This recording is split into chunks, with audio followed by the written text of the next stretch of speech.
Everybody, welcome to another Watchmen Tower Babble breakdown. My name is Dan D'Souza. I'm joined by Jeremy Kozier. Hello. And Julian Mush. Hey. We're here to break down the finale, season 1. They done did it. That's not what it's called. No, that's not what it's called. It's called titled They Done Did It. D-U-N. It's called See How They Fly. But that, like, as soon as the episode was over, I texted these guys. I was like, these sons of bitches, they fucking did it. Because they really pulled it off. There was a lot of loose ends that need to be tied up. Yeah. And I think they did a fantastic job with this finale. There's one specific one they didn't tie up, though. There's a couple little ones. Sure. Yeah, no, there's. We'll get to that later. We'll get into that. I guess before we get started, I need to remind you guys to follow us on Twitter at TowerBabbleCast, Facebook.com/TowerBabbleCast, and check out our Patreon, Patreon.com/TowerBabbleCast. We did a Watchmen movie club recently that was actually open to the public, not Patreon exclusive, but that's an example of what we do on a monthly basis for the patrons. So if you're into that, please join. With all that being said, I think we should jump into the episode. I'm really excited to talk about it. Yeah. Well, should we, Jeremy, I guess, do you want to just tell us like your overall thoughts? I know you're like the most excited about this whole thing. Dan says they done did it. Do you believe that they done did it? Yeah, I think they achieved what they set out to do. That's not what I asked you. Yeah, I said yeah. Okay. All right. So where do we begin? Well, you said that you were a little underwhelmed, I guess. I was. I think maybe it's my own fault, like for getting myself too hyped for this finale. Expectations. Yeah, and like a lot happens, but it doesn't feel very climactic to me. And you guys are much more attached to the character of Dr. Manhattan than maybe I am. And obviously, full spoilers for this episode, but if there is no other season, the implication is that he dies in this episode, right? And in fact, even if there is a second season, the implication could still be that he's dead. But that didn't that emotional, that didn't land for me from an emotional standpoint. And I think a part of the reason is because we're supposed to be attached to this A-bar relationship, but it's almost never on. It's very little of it is on screen during the actual show. There's only a little moments of it. We have a lot all compressed into one episode last week. Yeah, it all really hinges on last week's episode. And, that's a lot of work to do over one episode to get you emotionally invested. Now, I almost cried, but it was, I don't think at the moments that maybe you're supposed to. I don't know. Well, which moment was it? Well, before he dies.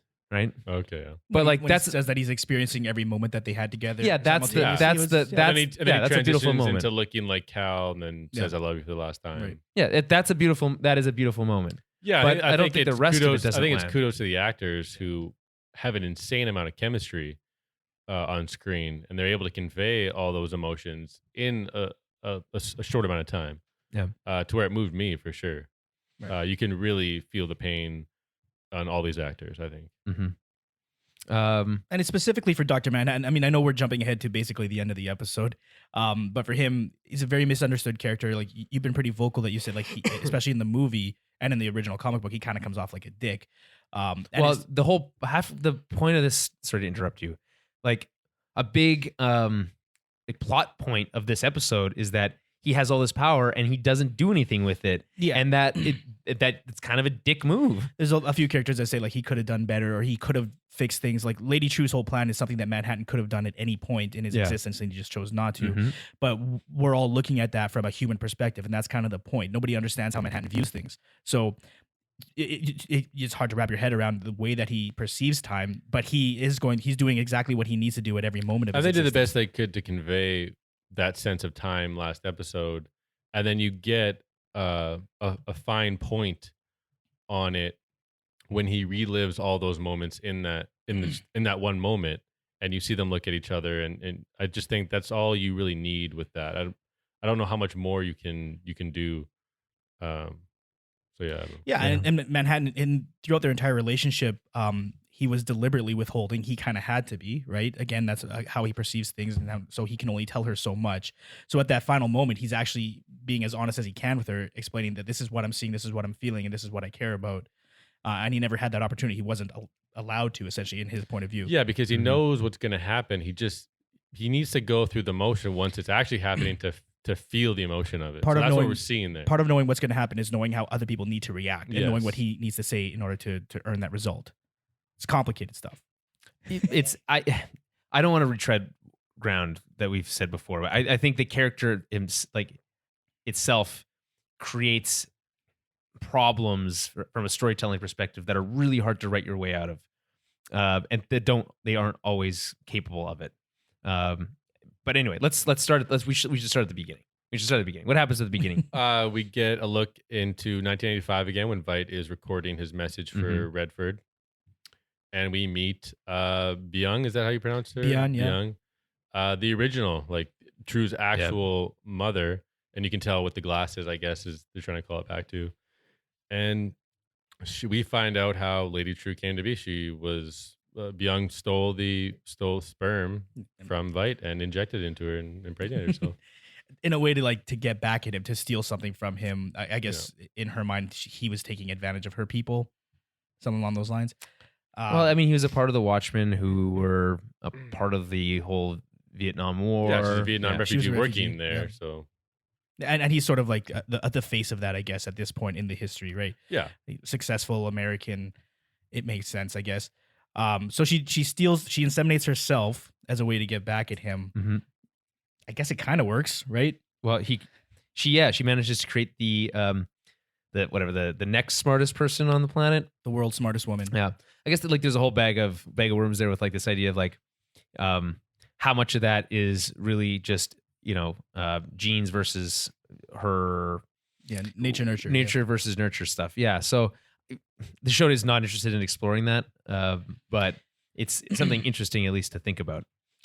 Yeah, I mean, they don't have enough time within this last episode. I would say the show probably could have benefited from one more, make it a 10-episode season, just to flesh it out a little bit. But I don't know that would have been explored either way. Probably not. But I think it's really interesting to think about, right? Like, is she really only that smart because Veidt was that smart, right? "Quote unquote" smart. Because doesn't that remove a little bit of agency from the character? Like she didn't. She's always she worked up from nothing to do that, but she did that all because of what he did. It only plays more into his narcissism. Well, it's not even about intelligence. It's more about like her work ethic and her discipline and that kind of stuff. Well, since when are those things passed down? Well, exactly. genetically? Like you could make the argument that because he was that way, she would be that way. But no matter what, she had to go through whatever steps she had to go through to get to him to introduce herself in the first place. So that still took a certain amount of gumption. Thermodynamic miracle. Sure. So like I think she's still a self-made woman. It's not completely like his genes that are dictating her future. No, and I agree with you. I think it's a mixture of both. It certainly is. I see Byung as the real supervillain that is Lady True, to where she is still existing even though dying, right? Mm-hmm. Having a daughter, and then almost knowing that daughter would clone herself to where she exists again, to the point when the plan is coming through and she has all the memories, and Lady True wants to warn her of what her father Veidt might say. She already knows all that stuff. Right. So it's like that character, and she survives at the end, by the way. That's true. Yeah. So that character, Lady True / her mom, I just see as this cool new supervillain in the Watchmen universe that continues to thrive through a different host or whatever. I guess it is. Is True an actual supervillain though? Like her plan, although is to kill Dr. Manhattan. She becomes, because Right. I think the theme is about what you would do with God's power, and everyone thinks they have the right answer and they would do the right thing. But as Veidt explains, Well, yeah, but that's anybody who seeks that power Mhm. needs to be stopped Prevented from from- attaining it. Yeah, but- because the narcissism and all that stuff. yeah, but it's And easy for us to say it's his saying that from his perspective. Yeah, and he right? admits that he's a narcissist too. Yeah, or that's narcissist true. too. We just get two really unique examples, right? You get Senator Keene, who is the Adrian Veidt of this story, like that comic book villain explaining his grand plan all the time. And then Lady True, which is the twist that we think she's probably the answer, but ends up she's gonna probably do worse things too. Mhm. But she's also a Veidt analog in Yeah. 2019. Yeah, right? So 100%. they both have the best of intentions, but their methods are suspect Right. at Mhm. the very least. Okay, so we're in whatever year. So it is. we get up to speed with that. That's in 1985, and then we go to 2009, I believe, where Lady True is visiting Veidt Mhm. in Karnak, Mhm. and she essentially, I love this scene. It's By the way, pretty good. it might be my favorite scene in the whole episode. yeah, she has to ease into it, right? Because he's, I want no fans here, all that stuff, Yeah. and she knows exactly what's happened and gives him credit because she knows that that's what he wants. I like the implication that Putting- fans have knocked on his door in the Yeah. past in Antarctica. And then he closes the door. Yeah, in that moment, I was like, "This, I don't think this would happen." Like, he'd be a lot more cautious than this. Just like, Well, I mean, like we talked about in the previous episodes, Karnak isn't a secret in 2009. It's so anyone knows where it is. They just getting there is very difficult. Getting there is difficult. Right. And he would have been forewarned. I mean, at this point, I think it's 2008, not 2009, but that doesn't really matter.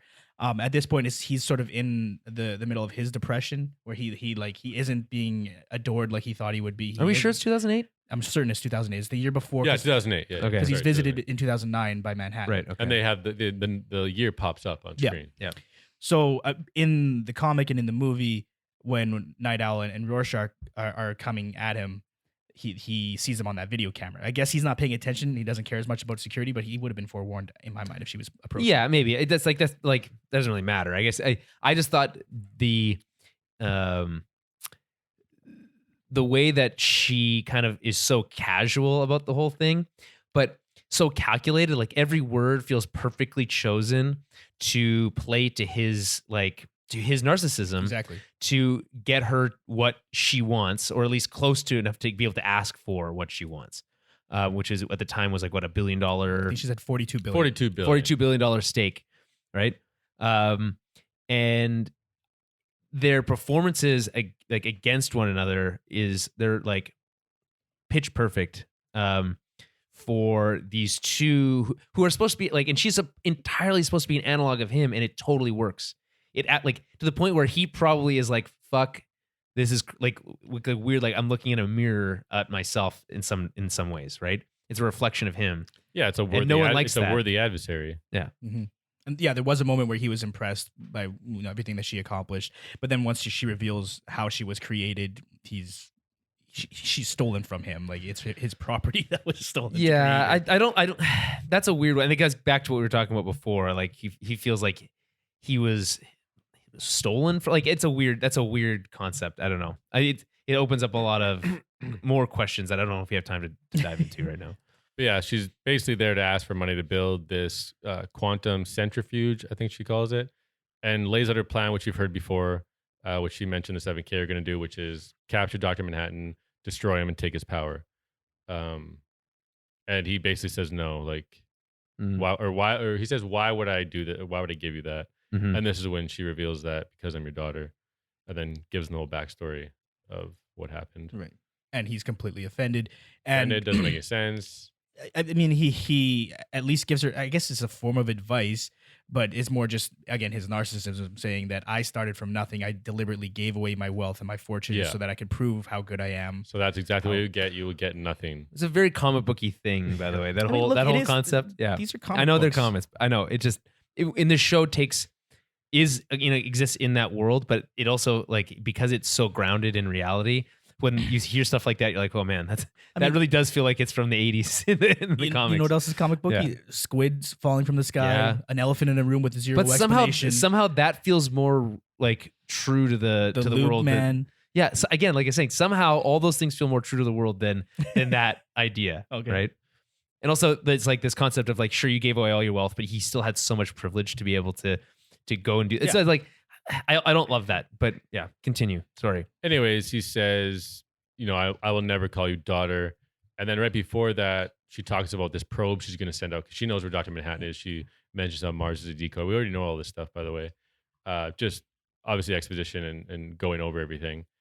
And it hints at the fact that, okay, that help me or save me, D, it's going to confirm that it's daughter. Mhm. Right. And I think that is a common thing with this episode is that a lot of the fan theories and the things we were discussing All true. all kind of came true. Yeah. So that can to the lend point where be like underwhelming. you had said that the statue of him was Yeah, him, yeah, and I was like, yeah. that's crazy. We both were like, that's too much. Yeah, that doesn't. and make it turns any out sense. that's true, and it's like That's it's Yeah. insane. And then also, he was like, "There's no way he used that horseshoe to dig a hole." And it turns out he did that too Yeah. in a year. It took him a year to do it, but still, Right. that's actually insane. That all those things. Everything like- was Is it that they did a good job of telegraphing it, or not a good enough job at like I think it's hiding all, it? I don't know. I think it's all very logical, and we were just so in tune with everything and over-examining everything That- we came up with every avenue that things could go down. Mhm. I think, and this is a very simple example, but like the last week's episode, a god walks into a bar, and then Right. how they changed the title card to a bar. Yeah. Like it's something that's so simple. It's just a space between And letters, I but was- nobody thought of that. And I was listening to the official podcast. They do Right, they do- recaps of 1 to 3, Yeah. 3 to 6, and then 7 and 9. 7 to 9. And Lindelof basically said that hiding in plain sight is like a theme Mm. throughout this, because that's very Watchmen. They have like a whole list of Right. Watchmen bullet points essentially. So obviously Hooded Justice and all that stuff and Mask. So yeah, that's kind of why they go that route. Hmm. That stuff. Hiding in plain sight. I like it. Okay, what happens next? What happens next? Good question. So, I really wish I had watched. Yeah, so they tease the satellite. We talked about the satellite. Obviously, it says the daughter thing. Yep. But then this is when we go to Vite on Europa, Mhm. the last birthday, the horseshoe, everything, the tunnel. He even uses it to kill the game warden, Yeah. who shoots him Mhm. right before, which I think He catches the goddamn I think me bullet. and Dan knew exactly what Yeah, was going on yeah. there, that he's going to catch the bullet, which is a massive trick twist that happens in the Yeah, comic. it happens in the movie too. Yeah, they Yeah. show it in the movie, Well, and which a it's- lot of people are like, I can't believe they put that into the movie, because it's very hard to pull off. But Yeah. Right. Also, it seems unlikely that at his age he would still be able to pull that off. He still got it, man. still got it. Yeah. He was peak human at one point, and I guess he did age, but he didn't lose his Mhm, reflexes mhm, or his mhm. strength. Okay. And so he's outside here because the message was seen. Lady True sends a ship. It lands. They have that altercation. He shoots them, but Vite obviously ends up killing him. And they have this funny conversation about, I guess it's not funny. Well, I laughed. It's kind of funny. I laughed. About a worthy adversary. About we're the adversary.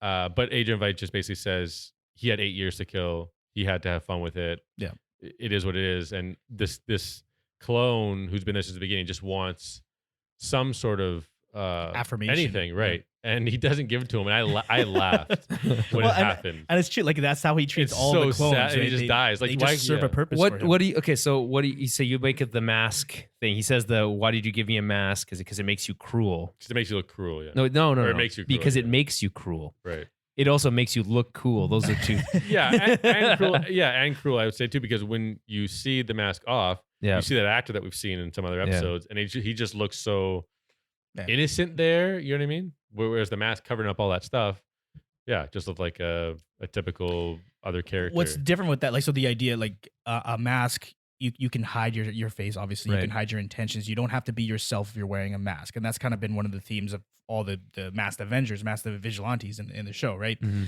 Is that it's There's their alter definitely ego. not Avengers though, right, Dan? There's not Avengers in this, but it applies to other Avengers. I don't know how that would apply to the clone because they effectively don't have a personality of their own. They just live to serve, so it doesn't really matter. So here's the thing: what happens? I was like thinking about this as this whole scene was playing out. I was like, here are these innocent beings, right? Mhm. Now their purpose was to serve, quote unquote, right? What the hell happens to these people now? They're like, Who knows? They're done, man. They die. They just die. Yeah. They can't. They're completely non-self-reliant. Like they can't. I think they can get to that point. I think they know how to like eat. You know what I mean? Right, like Consume. and like obviously, like in a different show, there's a moment where Vite says, like you're free of having to serve people. Like go live your own lives. Make of it what you Yeah, will, whatever. Maybe they create something beautiful on Europa. I don't know. Right, but like in this show, that's not Vite's character A, and then also B, it's like I'm a little upset because they create this whole idea of this world that was created in the last episode. By the way, in the post credit scene, he said, "Why is heaven not good enough for you?" I guess if these angels, quote unquote, in heaven, we're going to continue that metaphor without a purpose to serve, I guess it would just fall apart eventually, right? And there's nothing wrong with not knowing how that's going to play out, because I think it lends to the comic where this answer that we got, this Mhm. Europa, came from the comic, from a simple line of, I'm going to go somewhere and create life. Yep. We got a really cool, logical answer to that. And now it's open-ended with characters that were created for it and this world. And where will it go from there? We don't know. And I think that's what is cool about it. Yep. Well, they leave a lot of, not a lot. They leave a couple. It's quite a bit open. There's quite a bit open, but I would also say that they're right. I think they tied this story up in a way Yeah, that is 100%. entirely self-reliant. Yeah. The final shot just is very much Inception. Yeah. It comes to mind, where the answer is not given to you; it is left up to interpretation. If there is if there was an Inception 2, that final moment is undercut from the first Inception, right? We'll probably never. Never say never. But Mhm. We don't need an Inception. I don't think 2. you need an Inception 2. I think they explored that. I think you can visit that Yeah. world and the laws and the But rules not the and same stuff, characters. but not the same character. No, Yeah. yeah, the story's Yeah. done. And so the same thing here. You can entirely leave this exactly as is and never touch on it again, or you could pick up those loose threads and They continue. kind of 100%, left it yeah. open for either possibility. Right? Yeah, and it's really hard to balance that. So I give the show a lot of credit Yeah. for Yeah. being able to say you can do both. And now it's up to HBO to decide how much money they want. And I think you have to give a lot of credit to Lindelof, because such a fan of the original comic. When the last issue ended, right, you had to look at what was left there, right? So with Lori, it showed that she had this violent sign where she says she's going to go buy guns. It said something about, I don't know, whatever character, right? Some minor thing. He had the imagination and the creativity to come up with where could these characters logically end up going. Right. And then he created new characters, and he left that same question for them at the end of this series. And he's been very vocal about probably not coming back for another season, but very vocal about somebody else taking over what he did, what he started, and the questions. Ooh, it's tough. That's no. I appreciate the perspective on that. Right. I think that's And it compares to another thing he said of how Watchmen is unadaptable, it shouldn't be continued upon. And he said that, all these major characters, whether it be like Swamp Thing, where you have Alan Moore on it, then you have who else? Who wrote Swamp, like a famous Swamp Thing? Neil Gaiman. Neil contributed. Gaiman, right? So Yeah. that's how he wants to see Watchmen move forward, is this analog for political commentary and just anything that's going on in You're today's right, world. but then you also no one talks about the Swamp Thing runs that were bad, right? And it just kept going and kept going until there was no Swamp Thing yeah, anymore. he obviously doesn't want anything like bad to Right, happen. but that- when I you mean, say- that could happen, but Yeah, I know, that's it's such a the big point, risk. The point of his perspective coming into the show and him essentially saying stuff like that, it encourages the right type of person to pick it up. right. It's the person that's gonna not only pay homage to the original subject material, but also to his show. He did it with this Exactly. this season. He paid homage and made logical things happen, and brought new questions. He replaced the Cold War with the racism, white supremacy. Racial tension, yeah. So you don't necessarily have to pick this up right away. Like Yeah. something else could happen in a world where someone's gonna have an idea to use Watchmen Mhm. as that base platform to tell a new story with all these things going on. Okay, so here's a question for like the middle of the podcast, for whatever reason we're talking Sure. about this. Okay. Do you want to see a season 2? For me, yes. I don't Yes. need it right away, but when watching this episode and seeing all these things come true, I was very happy in the affirmation of it, but it just made sense. And I liked how it was like progressively, it just kept happening. But as I knew it was wrapping up and we were getting to the chicken and the egg thing and what that could possibly mean, I was like, I knew this is the end, but I was thinking of all the other things that were still left untied, and how someone could craft a new story with the outcome of Angela maybe getting these powers in a different way. They could change that up, right? Maybe it won't be the same. Right. And the possibilities of that, seeing that happen, I want to see that happen. But I'm fine with it being like this. But I think I'm a little more on the edge of, no, give me some more. I want more. Mm-hmm. I would agree with Jeremy on that. It just comes down to, But it's gonna be tough. yeah, like this. They leave a world with a lot of really interesting questions, right? What does a world that's had Dr. Manhattan as a nuclear deterrent, as a this like a deity type being? What is a world where that's existed, and there's allusions to a bunch of things where churches are becoming, like essentially graveyards. There's like no one going to church Right, anymore, all that kind of stuff. What do you do when a god is dead? What is that? How does that affect the world? Right? What is taking Vite and putting him to trial mean, or locking him? Like these are questions that I think are interesting, right? And left untold. Can easily be picked up, and I don't, it probably won't be next year. So you worry about, the show's very popular. It was very well executed. Yeah. And then So I come to truth. You're gonna have to dip into the Watchmen well, right? Yeah. And grab some new things. So you're thinking, okay, Night Owl, you might want to Explore the utilize Night Owl. him Yeah, more exactly. because they Yeah. teased his ship at the end. But I think I it's so wor- tough yeah. to just adapt this comic, right? Mhm. Already. Yeah. I think it's harder to do what Damon Lindelof did here with his team. Well, I think it's even that much harder to do Yeah. in season 2. Yeah, when you exactly. have both That's to compare why, it to. because he had everything at his disposal, going from the You can do comic, anything. and having Dr. Manhattan be a main thing, which we didn't even think was going to happen. Right? We thought these were going to be secondary type characters that were based off that huge event, and they have mass. And why? Little did we know that it was all tied together because of history and legacy, right? Right. Which is huge And here, and we coincidence. see that we see a mini version of it happening with Dr. Manhattan and his own legacy being transferred on. So that whole concept of what that Or could maybe look like, not Potentially, being. yeah. potentially, yeah. But I think that I don't think it would make sense if it. It's less interesting. yeah. I think I'm absolutely with Jeremy. It's less interesting if she falls into the pool. It'd be funny. And, it's a very comedian. It's a very no. It'd be very like Last Jedi. Like throw the lightsaber away. to Take a right? look at that. undercut it. Yeah, but like subvert the expectations. But I don't know, but, man. But again, I think it's gonna have to be different though. It's not like, okay, she's gonna you don't just pick turn up right blue exactly. and then be naked and then be Yeah. emotionless. I think it's gonna be an evolution of whatever it is. So she could very well fall into the pool, and we Yeah. can go from there. But Yeah. then new things start to arise, right? Something new. There's a lot of options. I think that for Angela herself, it is never clear to me, or never. I don't think it was ever proposed that Dr. Manhattan just understood instantly how to use his powers. Right? There's a whole No, scene in the yeah, movie yeah. where he has to put himself back together, and he's Yeah. well, I mean, again, it's the movie, but he's like falling against the wall as a bunch of veins and stuff. but once he had finally put himself together, he had, because you got to remember at that point he has basically all knowledge. Right. It's Right. like it's almost instantaneous, But and he has that time perspective, right? So And then here towards his end, though, right? Then why does it take him a while to put himself together?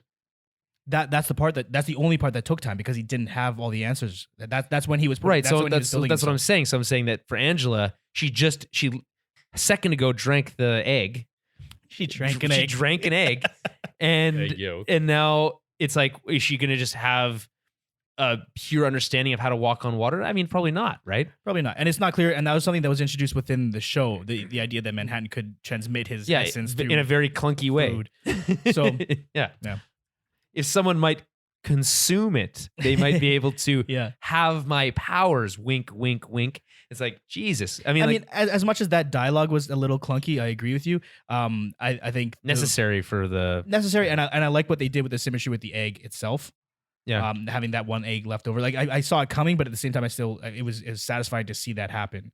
Yeah. So I mean, I don't know if we need to keep going scene by scene anymore. Unless Well, I mean, I think it's definitely helpful. off the rails at this I think point. it's helpful because I think a lot happens in and it's nice to be able to unpack it as it's coming. I imagine like a rope with all the threads, and as you get further, you just keep pulling the you threads just unpack apart. that rope. You for sure. unthread the rope. You unpack the rope.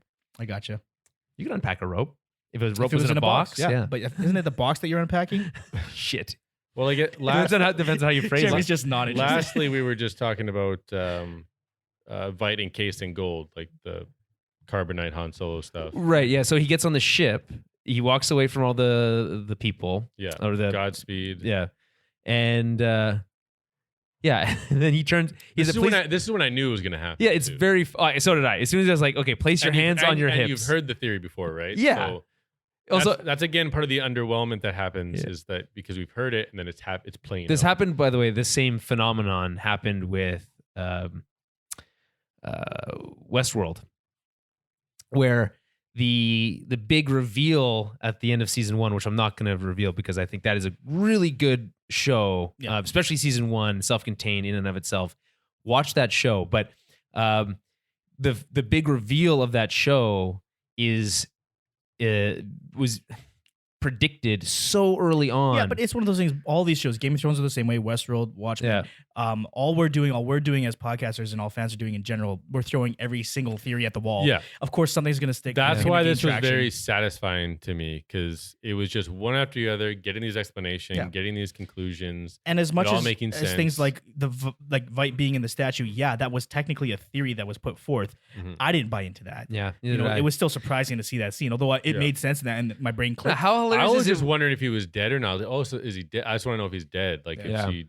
How hilarious is it when he's just like, put your hands on your hips? He's like, suppose. And then they don't tell us explicitly, but obviously that pod that flies that she buys the house for, right? That's Vite. Yeah. Right. Yeah. So that makes sense. And then she gets him up to speed with everything once he's what is it called when Han Solo gets like out of carbonite, the carbonite frozen. Like, he has is there a procedure name? Well, no, there isn't, but he has carbonite sickness he's blindness as a result. He's carbonite thawing. Yeah. And then there's seems like that's happening here too, I think, right? I recognize that voice. Yeah, I mean, he's at the same he's like, he can't, he's thirsty, he can barely stand. Yeah, so gets him up to speed. He can't believe that she did it. She built the quantum centrifuge. Hey, does the time? I'm sure they did this, but does the timing make sense for how long it takes to return from Europa? Anything could make sense because they didn't really discuss the technology. Right. Because of Dr. Manhattan, it's like we're not using present day technology, so it doesn't matter. I guess, but like they figured out how to use teleportation, she said, but like it took about 5+ years for her to get that satellite, but that's in 2008 technology. Yeah. So it's conceivable that once the satellite's there and it sees him, her technology has developed to a point where she could get to Europa much faster. And let's just assume that it worked out. Well, it had to be within 8 years. They had to be able to get there and back within 8 years, right? No, less than that. 2019, right? Yeah. So he's speaking with her in apparently it's only like 4 or 5 days after time? This happens when she's at the farm. It's not like he's there for years and then she because time is different. It's like 4 or 5 relative. days. No, not in this case. It's just like I know what you're trying to say. It doesn't really matter that much. No, but what does matter is in 2008 when they meet, she already says that she has plans to launch this satellite for 5 years, and it's going to take 5 years. So he plans out everything that he's doing while he's on Europa with that in mind. Right? He's looking at his watch. Because he needs to get the message out there. So he gets the message to her. After that, the time doesn't matter because she has essentially magic powers at that point because she's a trillionaire. But I'm pretty sure on the official podcast he just confirmed that the farm and the thing landing, that's like 4 days before they liquefy him or whatever. Oh, it's because I guess no, because she has the statue at some point. Yeah. But all the events of the show take place over like 4 days. Like it's all super compressed. Which you don't think about, but like when you dive deep, you're like, man, that all this stuff happens so quickly. Which I think also doesn't come through well, obviously, because you have to think about it more. Well, because we jump around. There's an episode where you're in somebody's memories. There's episodes where you go back in time. There's an episode where time doesn't matter. Like, yeah, no, you're right. And by the way, while we're talking about just random stuff before we continue, I don't love how the Reeves story kind of just ends. It just ends. It doesn't like. Well, we'll get to that point. Why do you want to talk about that right now? What are you talking about? I mean, it's like because going through we can talk about down, and then you just want to like talk about the Will Reeves. Okay, we can come back to it. Okay, we'll put on a pause on that. We're at the Cyclops 7K Lori Looking Glass. We're in that whole scenario where right now the shootout with Angela and Dr. Manhattan is happening with 7K, and they're trying to trying to transport him over there. Mm-hmm. Just we entered in at that time. We know that Laurie is still tied up to a chair. Looking Glass is wearing the Rorschach mask. He's there, just kind of hiding out, but lets Laurie know that he's there. Then what? Yeah. And we just get to a point where that gun goes off and Dr. Man gets transported there, and he's in this cage, which we find out is made from all those batteries. So, we get an answer to those lithium batteries. They melted them down and made a cage out of them. I don't know that. I don't remember that being a thing in the comic. I don't remember lithium coming up too Lithium much. is his kryptonite, Well, tachyons are his kryptonite, right? but also lithium. Yeah, I don't know. Okay, so what else? Hold on, wait, So one this is- second. Wait, one second. Hold on. Yeah, it didn't. It stopped recording. Who knows? Okay. Okay, so what else happens? So this is when we get the grand comic book villain dialogue. It with really Keith. is like a Yeah. comic book, and he's stripping the entire time. And it's And- ridiculous. Yeah, so he's stripping away. Yeah, obviously he's in great shape. But when he gets That's those fun. panties, Interesting. Okay, yeah. when he gets those panties on, I laugh so hard. It's so That's classic. good. Yeah, it's very funny. It's so good.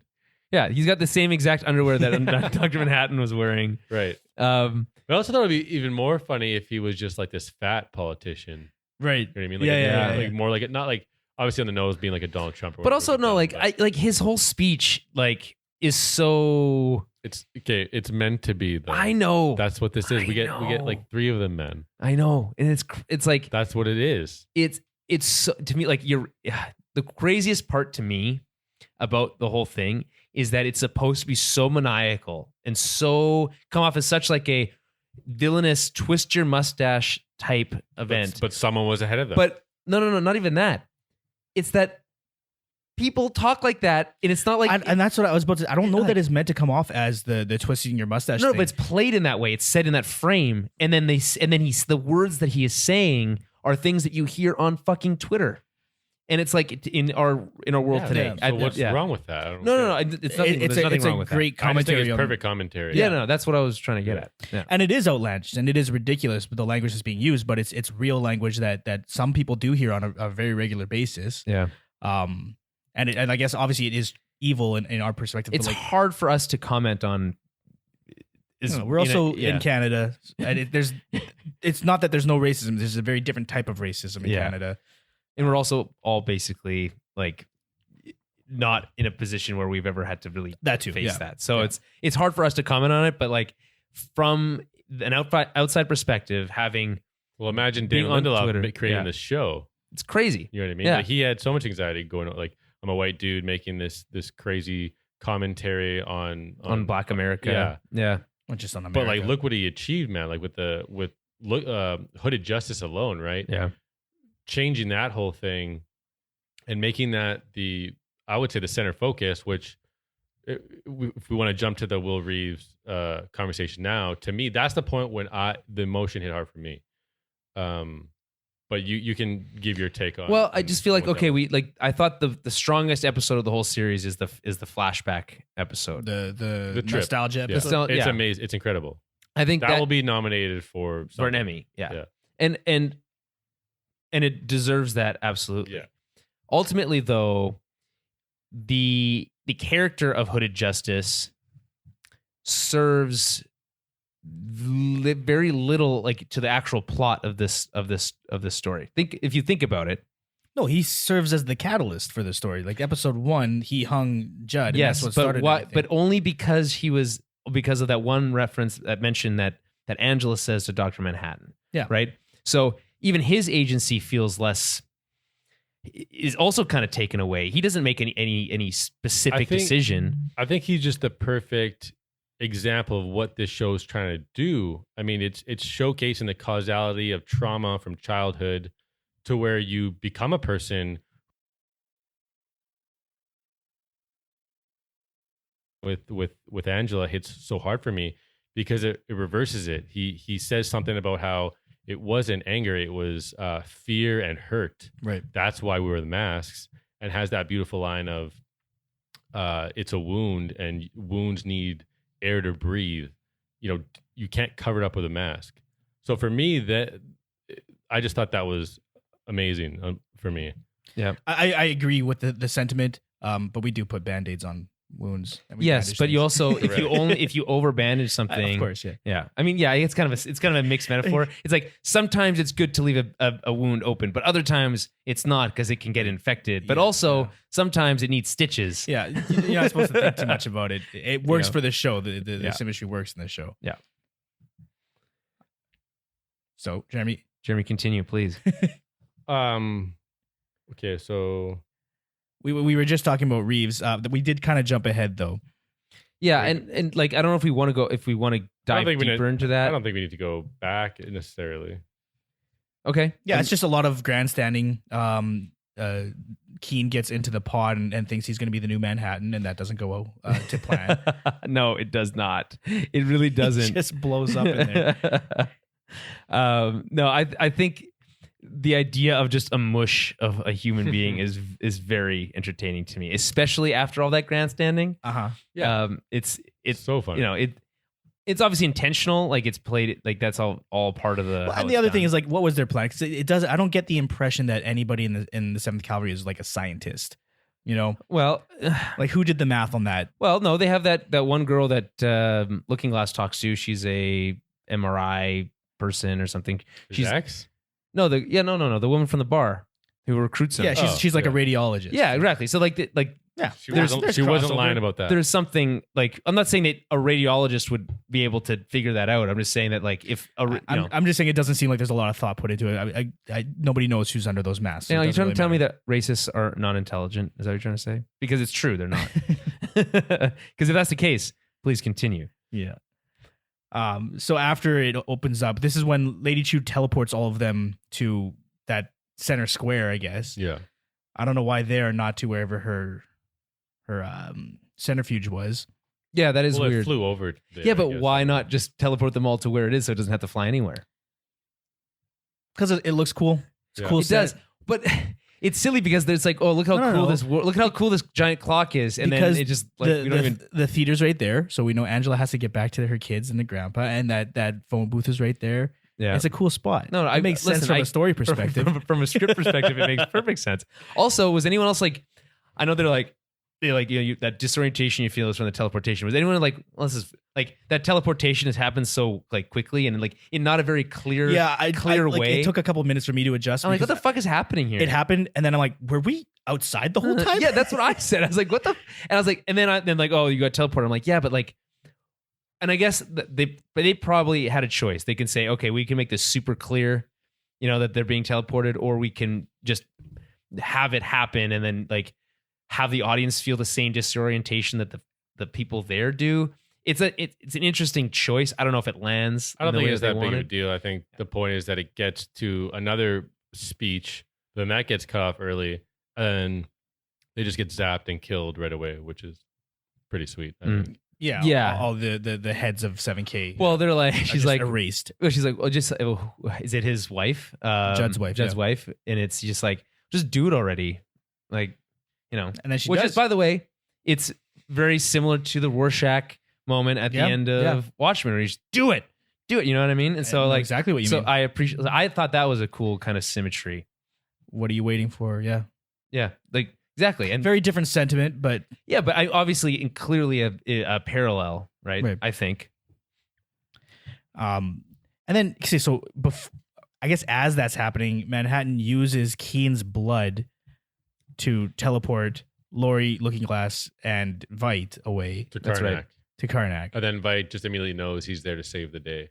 Oh, that's his reaction to anytime he walks in a door, though. So how great is it when Angela shows up? Right, we see because it's happening parallel from a time perspective. Yeah, she interrogates that guy and breaks his fingers. And then exactly, and then shoots those two dudes, and then gets in there, and then warns them that you don't want to do this. Laurie's like, "Oh, Angela, hey, didn't expect to see you here. How are you?" I think Laurie's character is just so entertaining to me in this show. Her just casual display, because you have to think that she's been through the craziest shit. She's been to Mars, it's like all this stuff is like small potatoes to her, right? It just feels like another a Sunday shopping trip, even though she's kidnapped and tied up to a chair watching a megalomaniac, right? I really appreciate her ability to show that through performance is very she's cool. She's desensitized to everything. I will admit I found it quite annoying at first because she was undercutting these people that were coming off as heroes and badasses. Right. But in this episode it works, and in later episodes it did work for me as well. It shows how ridiculous those people come off, though, right? Sure. It puts a spotlight on how crazy it is that this detective is wearing a fucking nun outfit. Right. That's fucking stupid, right? But it's in the show. It's so cool. What are you talking about? Exactly. It's but that's why it's so okay. That's why the show is so good at what it's trying to do. Right. Yeah. And it's cool to see Lori and Vite reunite. Yeah, after it a was long actually. time. She thought she was dead because obviously I think everybody thought he was dead. Yeah. Also, by the way, when Vite they make him change his clothes, which she says something more age appropriate, I think. Yeah. And then he's talking with that newspaper guy, and he's saying like, "You look a lot like Vite," you know, which like that's a little cliche, I guess. Like we've I think seen it just that serves before. as a recap because he's like, what if I told you he was on A moon of Jupiter. moon for Yeah. whatever amount of time, Yeah. I just love that. going insane. It's just this like small moment of levity in the middle of this like ultimately very ridiculous situation, right? Right. And then we see Vite's plan to help out or stop True from gaining the power, just kind of like how we just saw True stop Keen getting the power. Right. He has this plan to freeze the squids before he launches. Question: them. how is this different than hail? And hail doesn't kill people very Well, I mean- often. It's from higher up. I don't know. Suspend your belief, like you want Daniel. Suspend disbelief. Suspend. Like you want disbelief. Daniel to do all the time. I did. The hail didn't Whatever. kill a ton He's of people. freezing them. He's transporting them over. They're going at crazy speeds. Whatever. Sure. Yeah. Like, I mean, realistically, it put a hole in Lady Chu's hand. That was a little ridiculous. yeah. But other than that, what it did is it smashed up her machine, and the machine fell and killed her. Yeah. Yes, It that stopped- makes sense. It's yeah. the hole in her hand and like this because that's just not how that would work. It would blow your hand up if it was fast enough to If put a you hole through your dropped hand. anything significantly dense enough from high enough up, it's essentially a bullet. Yeah. Once it reaches terminal velocity, it could go through And your who hand. knows Why what not? shape it was? It could be just the head of the It squid. depends on how, like small. the whole point of a bullet is that it's like designed to penetrate. Yeah, sure. Something And- like a squid is not designed to penetrate, right? It's just gonna like explode your hand. But when it's frozen, maybe it is. Okay, sure, yeah, maybe And it then would we just accept that and move on. Exactly. Frozen squids, got it. I mean, if you dropped an icicle, point down. Yeah, but that's also designed to penetrate. It's because it's pointy at the end, just like a bullet. And it's also frozen. Point for me. Let's move on. You're an idiot. Kick this guy. Can someone move the camera so we just? So yeah, that's when she dies, and then Angela. That's when she makes her way to the theater, which we already talked about the conversation with Will. And then even before that, we see Byung like helping or waking up Angela, and then she ends up being safe too, so she's gonna live on. Which that's when I kind of thought of her as this. That's her superpower is just being able to continue on Right. through She's- cloning and all. Like I just think it's pretty cool. So we could see her as a young, So we have genius. So if there were a season 2, that character she's would gonna be a part of it, 100%. Yeah, Yeah. It's like the next phase of that person's plan. The first plan was to See, but that almost feels like it's too much. It's repetitive. It's repeating itself because for sure. I mean, her plan would be essentially the same as Lady True's plan. I guess Also, why is Byung not with her knowledge of being a mother, and then like, well, she's a- and she's also a and her complete clone. knowledge of being a clone combined, which I think is very important distinction, right? Yeah, and that could that- be a focal point. Right. and that could It's like, develop but like, what motivations does she have to follow in the footsteps of her daughter / mother? I just see it as a um, continuous story that starts with the "fuck you, Ozymandias," because of what you were a part of, what you did to my people, and all that stuff. Oh yeah, and then And then Ozymandias she's kills her. continuing her Yeah. seed, and it's just like a representation of her in a different form. We've seen so her, and then 2 more times. It would happen, but like, And that third yeah. one is still alive and young and has a different Perspective. speed as well of like knowledge and like brain power, basically, right? Like because she lived a whole life already in memories. yeah, and just her like knowing that I'm your mom. I just think it's such a But cool she's little also- moment. and also access to all of Lady Chu's resources. Yeah. Right? She Yeah, would essentially presumably. inherit the empire. Yeah. So you can't discount. But she's also that, not as intelligent as what was our. presumably Yeah. right. We don't know. Like she was not. I guess she's a pure clone of the mother. Yeah. I don't know, Again, there's a lot of questions there that we don't. and it likely won't ever be a thing. So No. not really. And then we get that back to Karnak at some point where they reveal Archie, the original, and that's how they're going to get get back, and that's when Looking Glass knocks out Vite because he doesn't want to go. Okay. So what do you guys like? What do you guys think of this scene? Like, just being completely honest, try to remove your like nostalgia hat for a second, because like they mention Night Owl, and the ship is there and Vite's there. Remove that, like try to remove that as much, and then just think about that scene as it is, and just tell me what you think about it. So condescending the way he talks he's to us. You know, I don't like he that. has the like. There's he has the right answer. No, I'm not. I'm just putting curious. up with I'm this. trying to. I'm just asking you to. You're looking to into try. it too tough, too hard, man. Like all it is they have to get back. It makes sense that ship is there. Yep. They I'm flew not. it there last. Yes, absolutely. That's not what I'm getting at. And then the only thing that is a little too like it's there for a reason is Looking Glass, right? Because he can pilot the ship, Right. and he By the way- knew about the last squid thing. So here's before. the two things. Looking Glass's story feels like it was ramping to something that never had a climax. That's one of the reasons that I said I feel like it could have benefited from one extra episode, so we had a bit like a spacer between. Like this episode would have still been the climax, but we needed another buffer episode just to maybe catch up with some of these characters. His whole thing about being recruited into the 7th Cavalry just to stand there with a gun feels. Well, he wasn't recruited; he infiltrated them, right? Like he just stole a mask. Well, from the guys they that tried to recruit him, and then he chose to. Sure, yeah. You know, so like, little column A, a little column B, but ultimately, he's just his whole purpose for all that led up to him just being there with a gun. That was it, and then also knowing when the last squid thing was, and like. He started like there was a lot happening. They were exploring some really interesting themes and ideas with that character of like coming from out of a situation of like PTSD and all these types of things. And then it's just all those things are just dropped. We just never explore those things again. I mean, yeah, the conspiracy theorist side of him did pay off in that he knew when the last squid fall was, but that's pretty minor. I think it just gets him up to speed, right? Because this whole event traumatized him and created his Looking Glass persona. Yeah. And he was so religious before, and that is based off of like tarnishing religion. He finds out it wasn't true. It just changes his whole viewpoint. You're right, but we never explore that new viewpoint. But we don't. I don't think we need to. Only in that one episode we do, and like you can make It's the an argument that incredible that's episode, enough. too. It's Yeah, a great episode, 100%. Because his world is shattered within that episode. Yeah, but twice. it all happens at the it all happens at the end. It happens right? towards the end of the episode. He doesn't know how to react to it. Then he goes home, and then they go to kill him. Yeah, Basically and then the next time we see him, he's got a mask on and a gun. After he betrays Angela. Yeah. Yeah. I get it. I'm telling you right now, I would love to have seen more of the character, but I also don't think that ruins the show or ruins this episode. I don't. I'm not saying that. I think I'm just all saying that scene. Yeah. I think all the new characters, including Looking Glass, especially Looking Glass, they're just so interesting.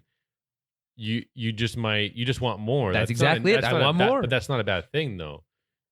This isn't his story. This is Fair point. This is still Vite's and Dr. Manhattan and Lori. It's still their story with this new thread with Dr. Manhattan and Angela, who spreads into Tulsa and Hooded Justice and Wade Looking Glass is just he's on the side of it. So I'd agree with you if the show, and this is a critique that Dan had of The Mandalorian, by the way, which is that the show Which you didn't agree with.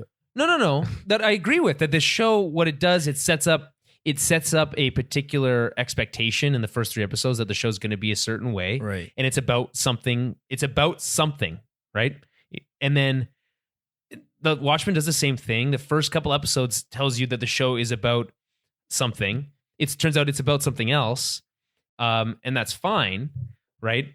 But if you never fully explore those original ideas that you engaged people with, that's what you got people in the door with. If you just abandon those threads, it feels incomplete. So what exactly did they abandon? I would disagree, though. I think that the difference between the two shows, and we have a separate show about Mandalorian, we don't need to talk too much about it.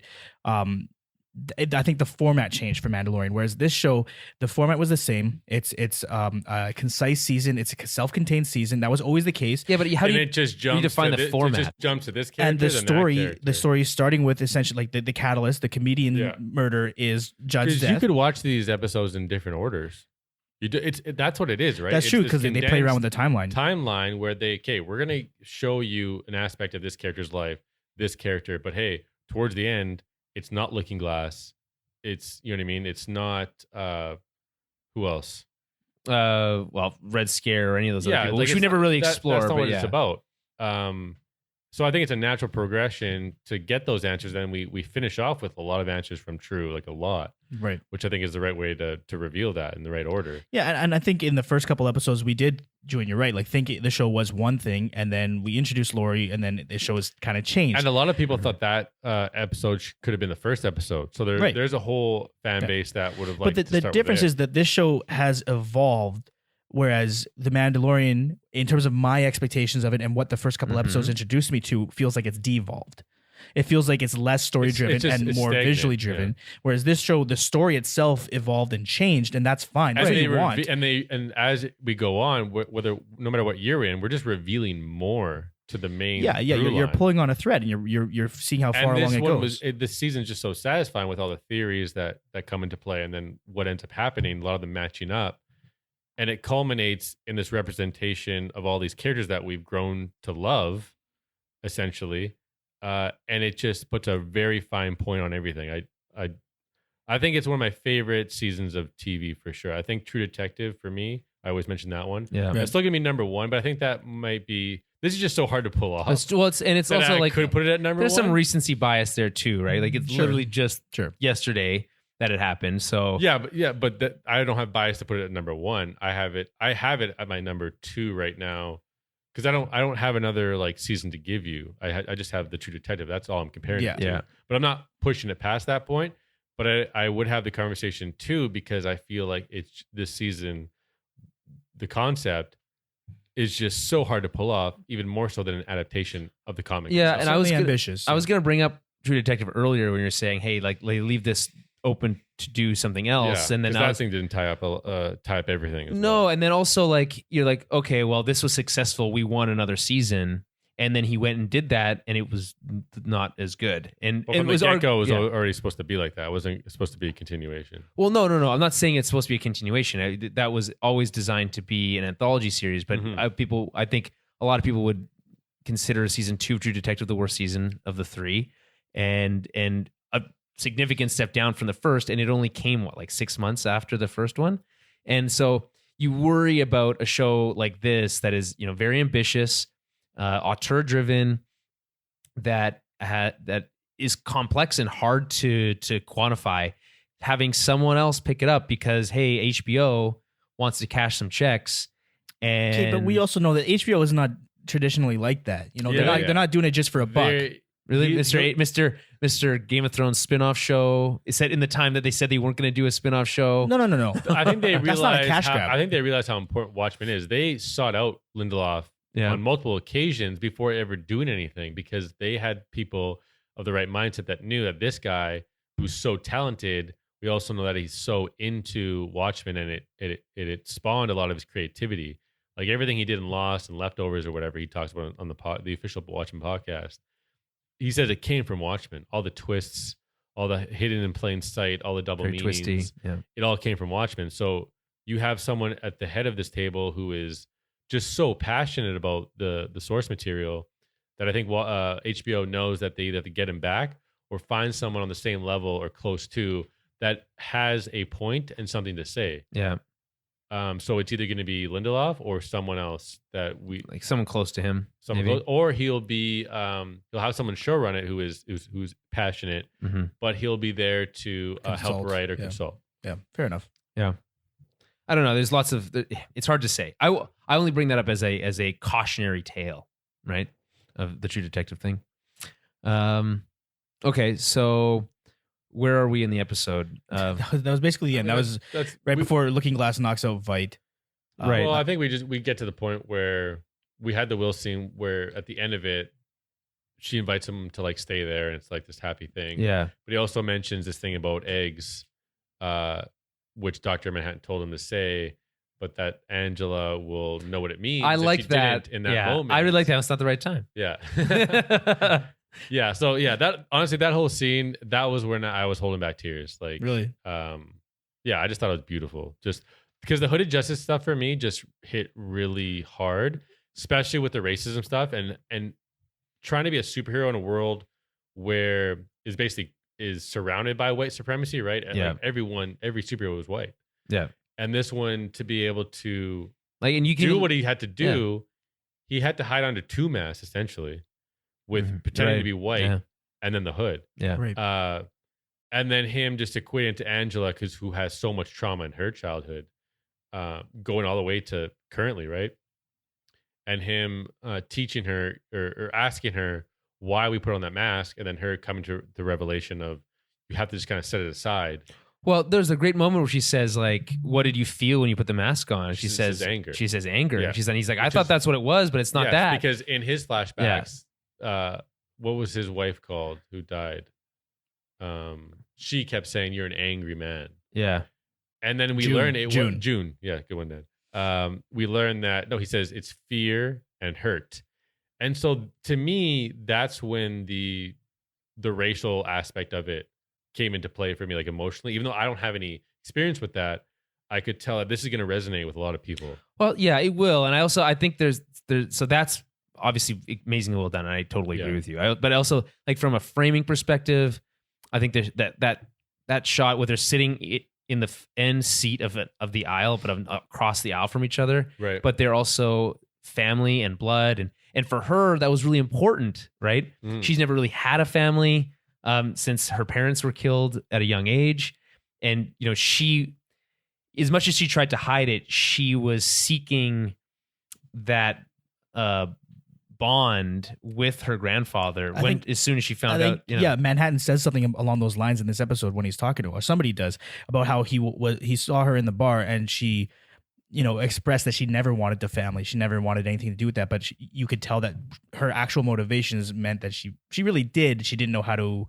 She didn't imagine that future for herself. Right. Like, she was living a lonely life, deliberately putting herself in that position, even though she wanted that family life, which she eventually got with Cal and the kids. Yeah. Shout out to the music in the scene too, by the way. Which Shout out to the music in the entire goddamn show.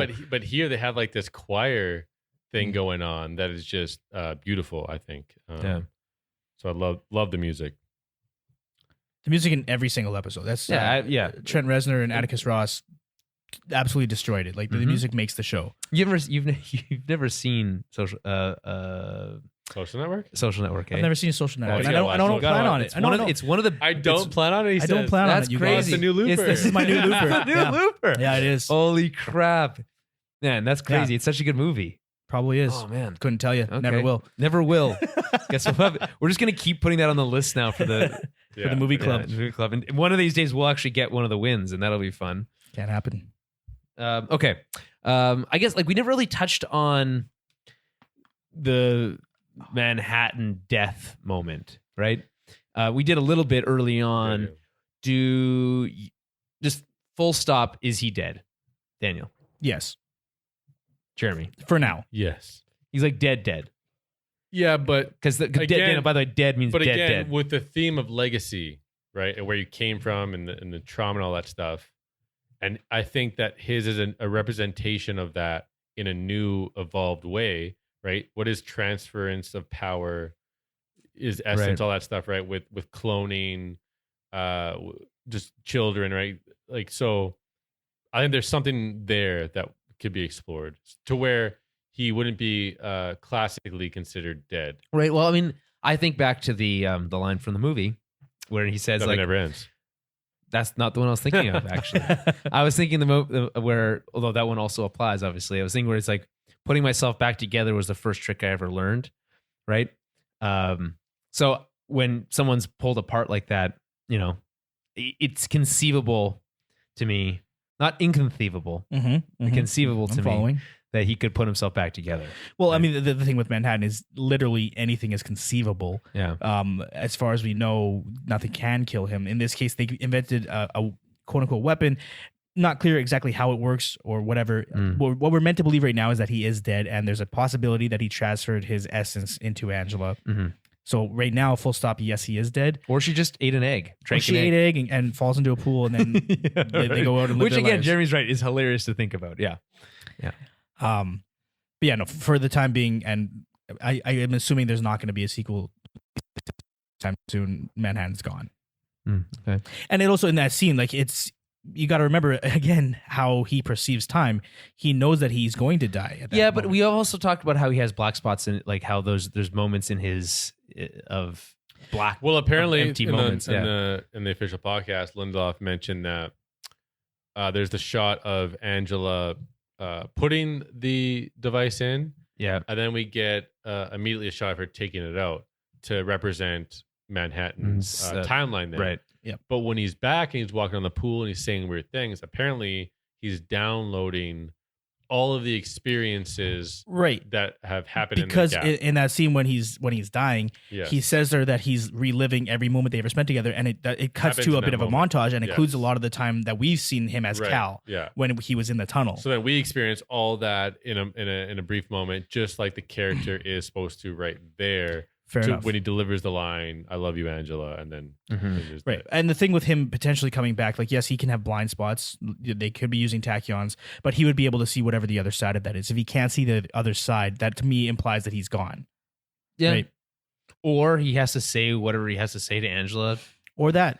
Or Which is- anything. exactly, which is, again, part of the problem with that character. But And- yeah. and I just think that character of Dr. Manhattan has served its purpose over this whole original story and sequel story. Much like Rorschach had his version in the original one, Yeah.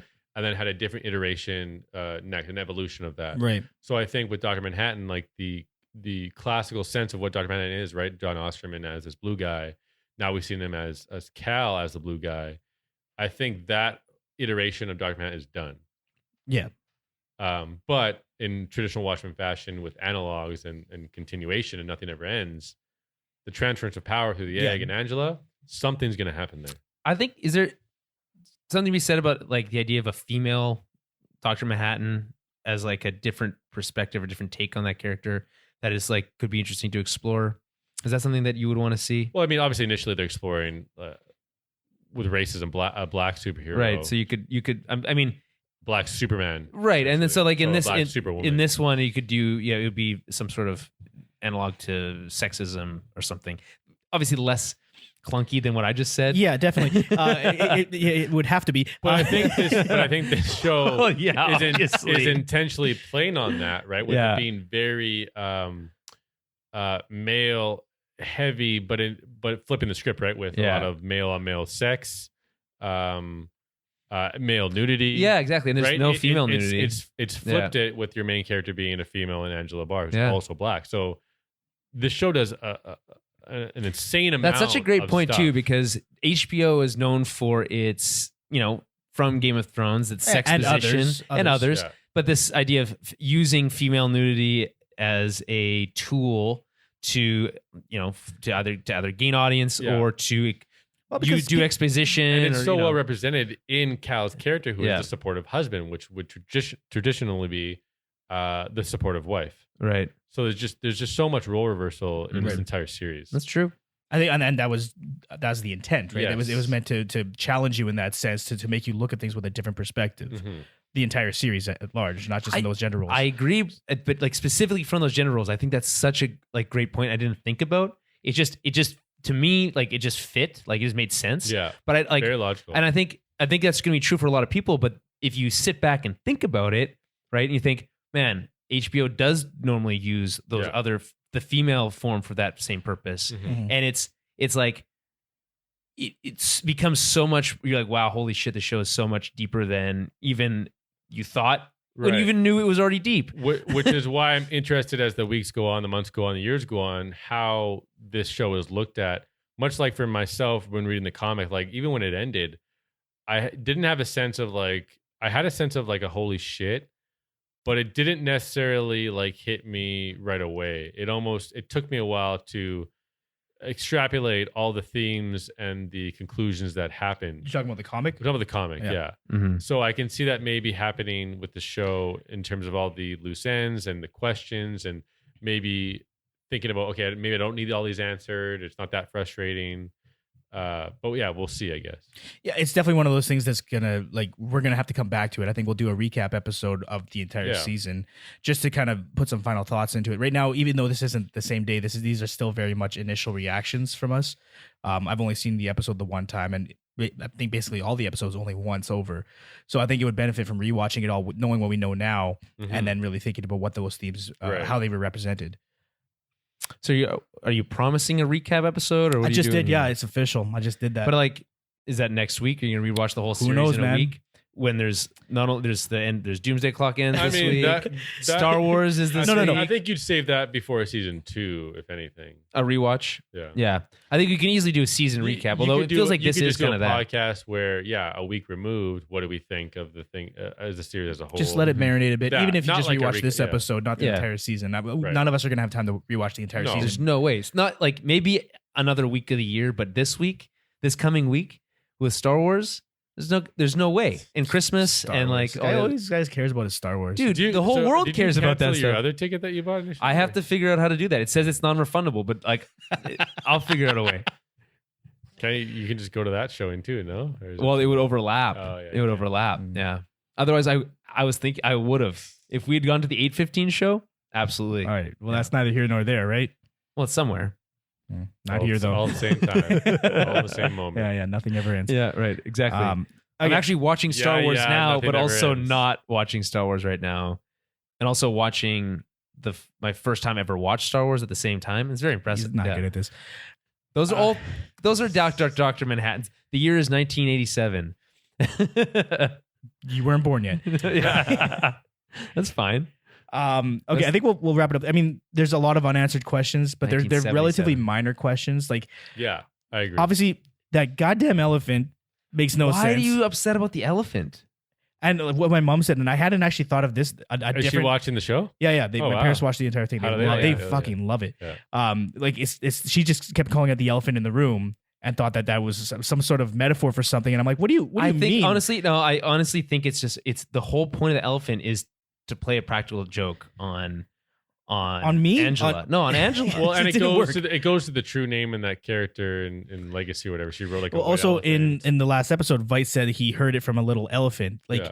that's not and a coincidence. and the don't forget thing. Lindelof explained something about that on the official Does he? Really? podcast too. Yeah, it's all just like Okay, funny Well, he's just stuff. throwing everything around. Yeah. Like he's obviously heard that from the fans. so that's one. But it is a procedure to where the brain capacity is able to like destroy the nostalgia effect. Like that host, I is able guess. to, I think that's mentioned in that video or whatever. Okay, Like, so you're able to take over some of that, like the Yeah, I burden. can store it all to. Yeah. oh, That's not because- how. Capture it That's back. also not how. I get. Okay, elephant so brains no, work. because elephants never forget, so they can absorb all the memories. That's not how Because, elephants no, work. Julian, because elephants scientifically, Julian, have an unlimited amount of memories. That's not. That's true. why they never forget. That's why don't we all plug our computers into fucking elephants then? No one's thought of it until now. Well, Give what it are a we shot. waiting for? So that's dumb. Yeah, it is dumb, and I think it's entirely. And again, I'm going back. I think it's entirely there for Angela's character. It's not for us. It's for Angela So to say, "Hey, what you thought about what's going on here? Not true. Or in this case, true." so Lady True Yeah. went True. well out of Yeah. her way to essentially play a practical joke by hooking Angela up to a sleeping elephant in a room Yeah, that No, she it couldn't wasn't a get practical into. joke. It was not. That Not makes a practical joke. It's not. It's more like a statement. No, I think it's necessary. Whatever is happening there is necessary. Maybe. We'll never know. I don't think they're interested in answering that question. Yeah, and I don't know that It's any so answer would weird. actually satisfy me at this It's also point. so weird that you care so much about this one elephant. Well, come on, that sticks out. The other thing that sticks out is the lube man, which we're all assuming is PD. We No, basically It is. It is PD. confirmed. Yeah. Okay, no, so that's- he- Yeah. PD is like a novice vigilante, but just running around with bottles of canola oil. Well, it's a that's specific right. substance that they mentioned, right? Isn't it? They say canola oil. Oh, okay. Yeah. Well, I thought it said some sort of. It had like some sort of like sunblock times whatever. Oh, really? Maybe he mixed sunscreen in there too.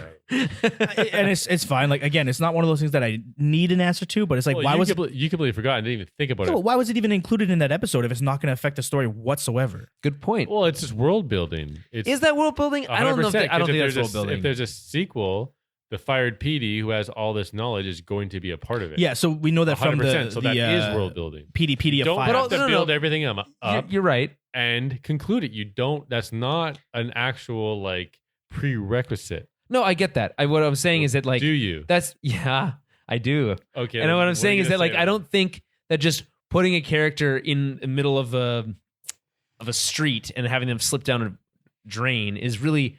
It is technically think- world building, I but it's think not. it- yeah, it it's is not because- good world building. Why not? You have Red Scare, Pirate Jenny. What they were doing here was creating these masked vigilantes, coming up with unique scenarios, some based off trauma, and some that are funny.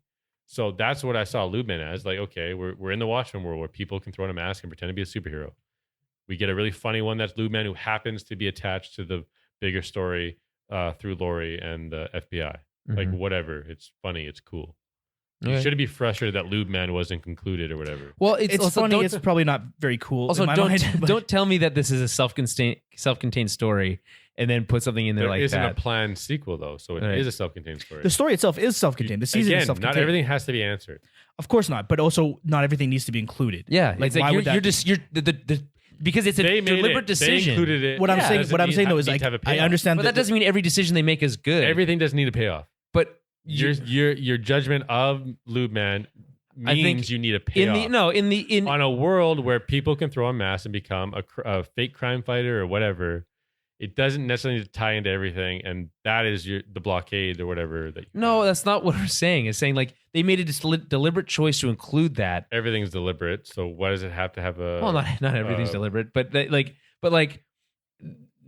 by choosing that, they know that they're posing a question to the audience that they are again deliberately choosing not to answer. That's a form of world building, but it's not a satisfying one. It's not a good one. But it's answered in the Pedopedia, which is an extension of what the comic did originally. You get the answer there.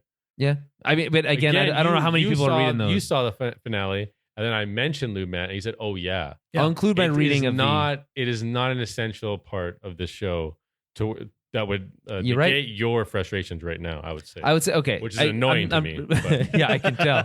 I'm going to include my reading of the memo at the end of this episode. So for context, but from the Pedopedia files, which I think, yeah, that's a fun. What do you guys think of that? We can maybe save that for the recap. That whole thing. Okay. Anything else? Anything? I think that'll do it for tonight. That was an exhaustive look at the last episode.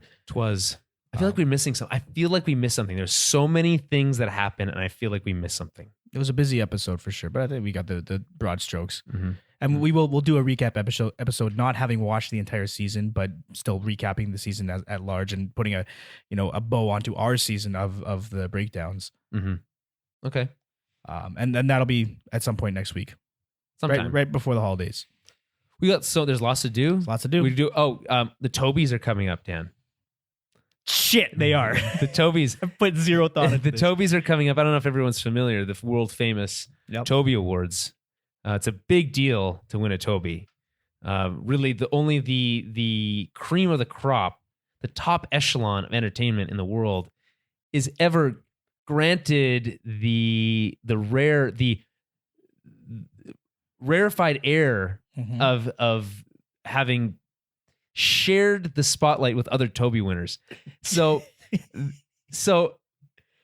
I would recommend that you subscribe to the Tower Babble podcast feed. So that's if you go to iTunes or whatever podcast catcher of choice that you may have, you type in Tower Babble, that's BABBLE, you will find the regular show, the full show, and which has all of our stuff. It has the Watchmen stuff, it has our Star Wars stuff, it has our Game of Thrones stuff, it has our regular show. It's a very busy feed, but it's all there. And on that feed will be the 2019, third annual 2019. No. The third annual. Is it not the third annual? It's not the third annual 2019. It's the first annual 2019. It's the third Right. annual ToBs. Right. What we do for the ToBs is essentially we pick our... No, I'm undercutting that. I'm sick of this. This is very long-winded. We pick our favorite... we're going to do movies and TV. We probably won't do video games this year. We haven't done it for 2 years. We'll so do yeah. our top A 5 year. movies of the year, top 5 TV shows of the year, and explain why, and just do a bit of a roundtable as a recap. The ToB Awards. Everyone's aware. Those movies They win aren't. the awards. That's the joke. God damn it. So look for those. Jeremy, please start thinking about your top 5 favorite films and television shows of the show. I bet I know what your favorite television show is going to be. Yeah. Like, it's probably not going to be that hard to pick, right? Oh, what's yours? Can't tell you. Well, what is it? The voting isn't in yet. Maybe I could tell you. What do you think? No, I think you're mistaken if you think what you think that I'm thinking. It's not right. Mm-hmm. Yeah, you're wrong. Yeah. I can tell you that you're wrong. Okay, let's wrap this All right. up. Anyway, yeah. You wrap it up. All right. We'll see you guys next week with the final recap of the Watchmen series, ToB Breakdowns show. And thank you for watching. This is the first time we did a video show, actually. Should have mentioned that at the top of the show. Is it? yeah, we're live on Periscope, by the way. And also, follow us on Twitter at Tower Babblecast, Facebook.com/Tower Babblecast. Send us any thoughts. Did you like this series? TowerBabblePodcast@gmail.com is where you're going to be able to send in your comments, thoughts, concerns, all that stuff. We'll talk to you guys next week.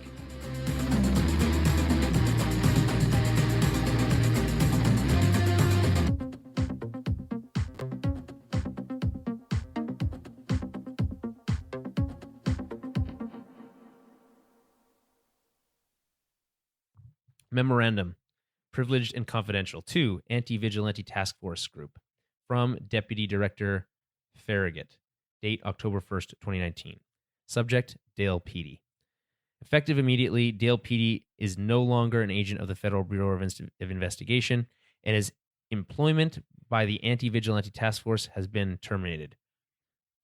Former Agent Peaty's computer folder will be deleted from the share server in 48 hours, after which time his meandering, self-indulgent memos, he certainly puts the I in FBI, and ridiculous documents will only exist as hard copy.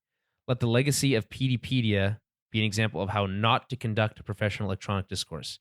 Moving forward, I expect to see only the most succinct analysis and most pertinent information in your folders, not exhaustive summations of television programs as if they were in any way relevant to anything, nor schematics of pornographic space-age sex toys. Understood? Similarly, a maintenance crew will be boxing up the contents of Petey's office later this afternoon. Anyone interested in taking anything from the stacks of media, ephemera, and straight-up junk cluttering his workspace, multiple copies of Rorschach's journal, hundreds of quote-unquote comic books, why our society is still so obsessed with pirates is beyond me, and a jug of what happens to be some kind of canola oil. Help yourselves. Let the record reflect that I have personally removed a new album by the Nine Inch Nails entitled The Manhattan Project as my son listens to that garbage. It is rotting his brain, and it brought me great personal delight to smash his quote-unquote music into pieces. Finally, I know there has been considerable chatter about what happened to Petey and his recent work with Agent Blake. Let me address those matters briefly and in order of importance. I can confirm that Agent Blake has resurfaced following her disappearance in Tulsa. She is currently being debriefed at a secure and classified location due to the sensitive nature of the discovery she made over the course of her investigations, none of which I am privy to. For those of you whispering that said discoveries involve hoaxes and conspiracies linked to our commander-in-chief, I will remind you all of your oaths. What matters most is that Agent Blake is alive and well, and she wishes to thank those who cared for her pet owl while she was away. As for former Agent Petey, the circumstances of his dismissal are as simple as they are baffling. After definitely refusing my direct order to suspend his activities in Tulsa and return to Washington, I had no choice but to instruct the field officer there to relieve him of his badge. My understanding from the Tulsa PD is that he has now gone missing. Given this simultaneous deaths of a U.S. senator and prominent trillionaire, it would appear Petey has taken it upon himself to continue the investigation despite our closing it. It's clear now from his memos that Petey, hero enthusiast, obsessive, solipsist on the Worthen spectrum, is at risk for vigilante behavior, and most likely always was. Perhaps sooner or later, the task force will be investigating him. God help us all. Max Farragut, Deputy Director, Federal Bureau of Investigation.